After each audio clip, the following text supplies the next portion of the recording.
তো বন্ধুরা চলো তোমাদের আমি একটা ভিডিও দেখাচ্ছি। এই দেখো প্রিমাভেরা পিৎজা। এই দেখো টমেটো দিল হচ্ছে সানমর্জন টমেটো।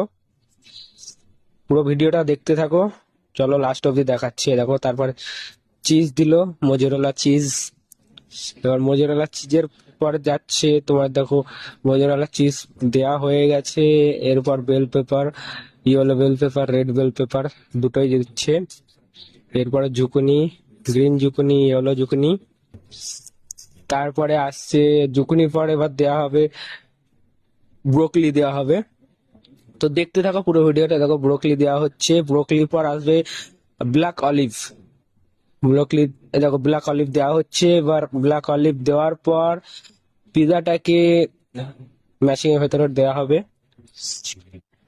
ম্যাশিং এর ভেতর দেওয়া হচ্ছে, দেখতে পাচ্ছ অবশ্যই। তো এই দেখো ম্যাশিং, তো বন্ধুরা দেখতে পাচ্ছ ম্যাশিং থেকে পিৎজাটা বার করছে। এবার পিৎজাটা এবার কাটিং করে পিকআপের জন্য দেয়া হবে। দেখো কাটিং করছে, 6 পিস হবে পিৎজাটা। এবার এই দেখো পিৎজাটা কাটা হয়ে গেছে, এবার সেলেটে দেয়া হলো। এরপর অলিভ অয়েল, এই দেখো অলিভ অয়েল দিচ্ছে। অলিভ অয়েল দিয়ে এবার পিৎজাটা পিকআপ হচ্ছে। তো কেমন লাগলো রেসিপিটা অবশ্যই কমেন্ট করো। তো বাই বাই।